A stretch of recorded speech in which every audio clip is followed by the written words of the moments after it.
Faltan 20 días para las elecciones de Cámara y Senado y las consultas de los partidos Conservador y Verde, pero el panorama no pinta muy tranquilo, no solamente por la natural agitación y controversia política, sino también por la permanente amenaza de los actores armados, por las denuncias de infiltración de dineros de dudosa procedencia y por la casi certeza de que habrá fraude en muchas partes.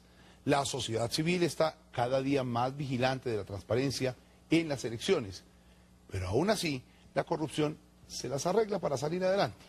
Por eso se conformó la misión de observación electoral, MOE, con participación de universidades y organizaciones no gubernamentales y el apoyo de los medios de comunicación. La MOE ha sido muy acertada en su advertencia sobre irregularidades en las elecciones y para esta jornada ha afilado sus herramientas.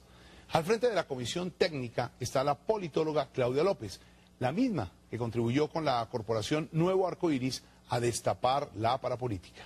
Con ella habló Darío Fernando Patiño. Darío Fernando Patiño entra al radar. Claudia, ¿cómo pintan las cosas para estas elecciones? Bueno, yo creo que en general pintan mejor. Las elecciones del 2002 a Congreso fueron sin duda las más fraudulentas y atípicas en la historia de Congreso de las últimas 3 elecciones. Y nosotros en la misión de observación electoral confiamos y nuestros análisis de riesgo indican que en estas elecciones vamos a tener un poco menos de riesgo, aunque todavía la tercera parte de los municipios del país registran algún nivel de riesgo por fraude electoral. ¿Cuáles son los riesgos que miden ustedes para esto que vamos a hablar hoy?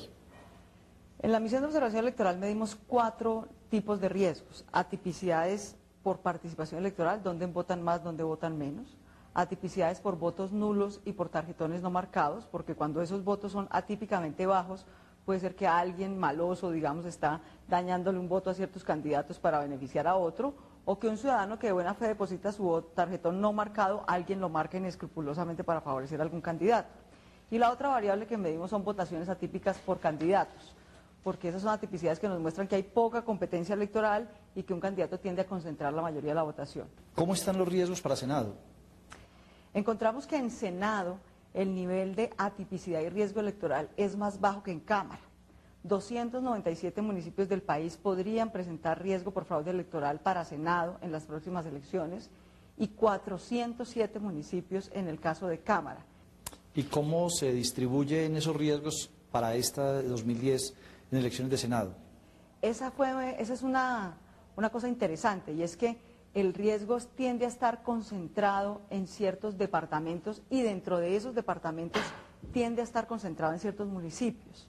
Hay 9 departamentos de Colombia, 4 de ellos en la costa caribe colombiana y otros 5 en el oriente colombiano. El riesgo en Senado se movió hacia el oriente colombiano, estaba muy concentrado en la costa caribe y se movió hacia Casanare, Caquetá, Bichada, Arauca, para mencionar algunos, el Meta también. ¿Puede tener algún significado eso? Pues la misión de observación electoral hasta ahora, digamos, está haciendo los cruces con qué otro tipo de variables puede estar relacionado ese movimiento, pero no hay que ser, digamos, demasiado analista para saber que justamente en el oriente colombiano es donde, por un lado, se han replegado las FARC, 2, donde el ELN, especialmente en Arauca, sigue siendo muy fuerte, y 3, donde varias estructuras paramilitares nunca se desmovilizaron. Por ejemplo, el Frente Paramilitar de los Llanos en Casanare no se desmovilizó, alias Cuchillo en Bichada nunca se desmovilizó. Entonces, vuelve a haber una coincidencia un poco como en el 2002 y en el 2006, que donde hay más presencia de actores armados ilegales, sube los riesgos electorales.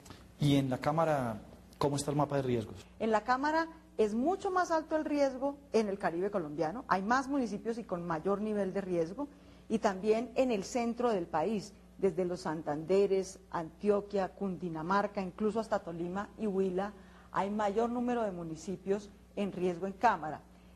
Y también se ha incrementado el riesgo tanto en Cámara como en Senado en algunos departamentos de la costa pacífica colombiana, en particular Nariño y Chocó. Ustedes han hecho también una evaluación de las votaciones atípicas. ¿Qué han encontrado allí, tanto en Cámara como en Senado? En particular, las votaciones atípicas le hacemos mucho seguimiento, sobre todo en Senado, porque como el país sabe, y usted recuerda, Darío, ese ha sido un indicador muy importante de parapolítica, o sea, claro, de vínculos entre políticos y grupos paramilitares o narcotraficantes. Y para recordar un ejemplo, una política que tenía 70 votos en una parte salió con 70.000. Exactamente. Entonces esos candidatos tan atípicamente exitosos. En promedio un candidato al Senado, Darío, se queda con el 15% de la total de votación para Senado en un municipio. Cuando decimos atípicos en Senado, estamos diciendo que un solo candidato a Senado se queda con más del 60 o 70% del total de la votación para Senado en un municipio. ¿Qué hemos encontrado en estas elecciones? Ese fenómeno de la tipicidad en Senado por candidatos sigue estando muy presente en algunos departamentos de la costa Caribe, en Magdalena, en Sucre, en Córdoba. Ese riesgo no baja, pero también se ha desplazado como en cierta forma de corredores sobre el oriente colombiano. Uno ve un corredor de ciertos senadores muy exitosos en Meta, Casanare, Arauca. Otro corredor de senadores aparentemente muy exitosos en Caquetá, Guainía, Guaviare y Guainía, Caquetá, Guaviare y Guainía. Y toda la frontera sur, desde el Putumayo hasta el Amazonas, hay unos candidatos, digamos, al Senado especialmente exitosos, lo cual llama la atención porque esos son municipios y departamentos con mucho territorio y muy poca población. ¿Con qué lógica electoral va un candidato a Senado a concentrarse en esos municipios? ¿Será cuestión de plata? Pues hay que ver, en esos municipios, por ejemplo Arauca, por ejemplo Casanare, ¿qué hay? Hay regalías, puede ser una disputa por el botín, y también hay una economía ilegal muy grande, que es la economía de la coca. ¿Quiénes son esos candidatos exitosos? Bueno, eso está por ver. La gran pregunta es, ¿quiénes van a ganar allá? A eso es a lo que hay que ponerle cuidado. El 14 de marzo, ¿quiénes son los candidatos que terminan ganando las elecciones? Porque muchos no son de allá. Allá. No son de esas zonas. Por ahora, digamos, déjeme avanzarle, que el partido de la U se ha vuelto especialmente exitoso en el oriente colombiano y en este tipo de municipios que registran alta tipicidad. Claudia, la parapolítica desapareció con todos estos personajes condenados en la cárcel, muertos políticamente, en apariencia. Hombre, pues duros de matar, diríamos que son, duros de matar políticamente, por lo menos que es a lo que se aspira aquí, dado que la justicia ha hecho su trabajo. La verdad es que en el caso de la parapolítica, Darío, ha ocurrido una cosa completamente al contrario del proceso 8000. En el proceso 8000 el costo judicial fue muy bajito, pero el costo político fue muy alto. El Partido Liberal, desde el escándalo del proceso 8000, no pudo levantar cabeza y perdió el poder desde entonces. En la parapolítica ha sido el contrario. El costo judicial ha sido muy alto, ya vamos en cerca de 21 sentencias, pero el costo político parece ser muy bajo. Lo siguen reeligiendo, tiene una estructura política muy fuerte. Un caso, digamos, muy reciente de ese tipo de herederos que no se resignan a perder su poder así haya sido conquistado ilegalmente, es Sucre. Hoy hay plena evidencia judicial, de hecho fue hoy condenado Álvaro García, que era el gran jefe político de Sucre. 40 años. 40 años de cárcel. Y fíjese usted que el departamento de Sucre es un departamento donde la justicia comprobó lo que la academia del periodismo ya había dicho, y es que en Sucre el paramilitarismo fue un proyecto hecho por su clase política. No fue que los paramilitares fueron a buscar a los políticos, fue que los políticos formaron organizaciones paramilitares. En el caso de Álvaro García Romero, es un tema terrible, digamos, de cómo no cesa. Si uno mira la estructura de poder electoral de Álvaro García Romero en las elecciones del 98, cuando fue elegido por segunda vez senador.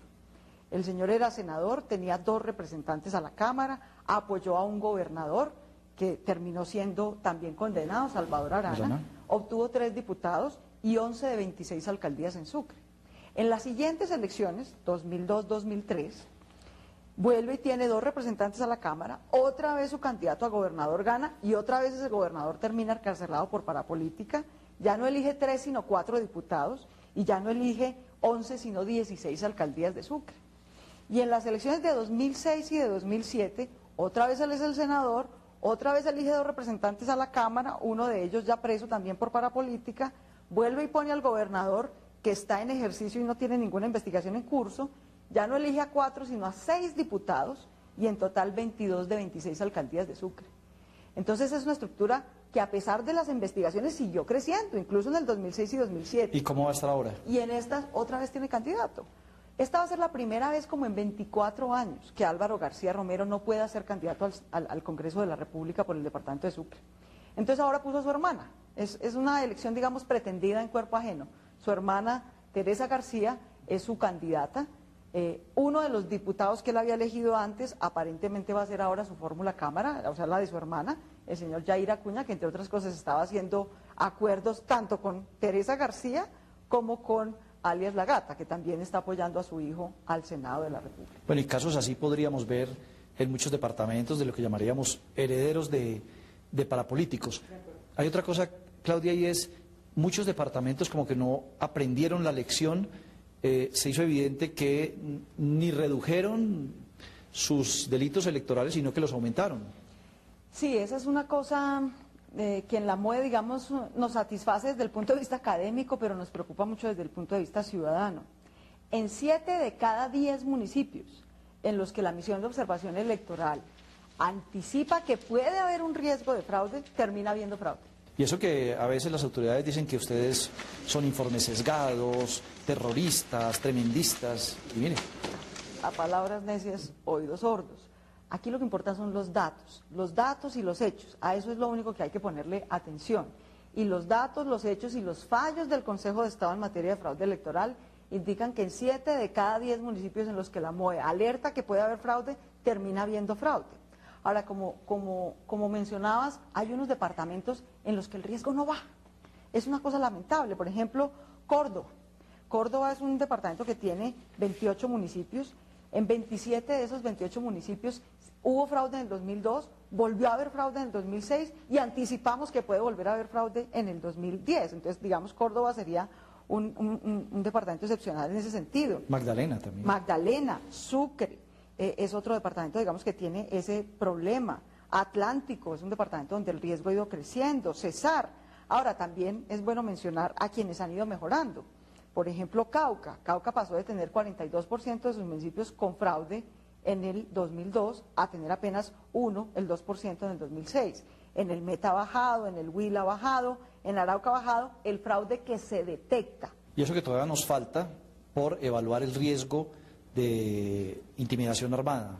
Es correcto, ese será nuestro tema dentro de una semana, cuando la misión de observación electoral haga público los mapas de riesgo por violencia o por razones del conflicto armado. Bueno, Claudia, empezaba diciéndome que los riesgos han disminuido, pero inevitablemente va a haber fraudes. Inevitablemente va a haber fraude. Este es quizás el único país de América Latina donde el registrador nacional del Estado Civil salió con 4 meses de anticipación a anunciar que iba a haber fraude electoral. El registrador, no la MOE. El registrador sacó el año pasado unos mapas de riesgo electoral y ha dicho claramente que en por lo menos una tercera parte del país no hay cómo asegurar elecciones transparentes. Y no hay cómo asegurar porque no hay suficientes recursos, porque los delegados de los registradores, que son personajes claves que se contratan por un par de semanas para el proceso electoral, siguen siendo los mismos que han participado en posibles fraudes anteriores, porque todavía hay transhumancia electoral, trasteo de votos, compraventa de votos, y la registraduría se reconoce impune pese a que ha hecho varios esfuerzos que han tenido algunos resultados de controlar ese nivel de riesgo. Así que con información fidedigna, con base en lo que ha dicho la registraduría y nuestros propios análisis, en una tercera parte de los municipios de Colombia no hay cómo garantizar elecciones transparentes. Claro, y hoy que estuvimos con Claudia compartiendo un seminario con directores de todos los medios de comunicación, le escuchamos al registrador esta frase que me llamó la atención. El eje del fraude el día de elecciones está en la actuación de los jurados, dicho por el registrador. Y tiene razón, pero me parece que le faltó añadir un personaje. Sin duda los jurados son protagonistas del fraude, lo que decíamos un poco hoy en ese seminario, Daniel. Pueda que en el fraude participen partidos, pueda que en el fraude participen políticos, pueda que en el fraude participen actores armados, pero el fraude se puede hacer sin ellos.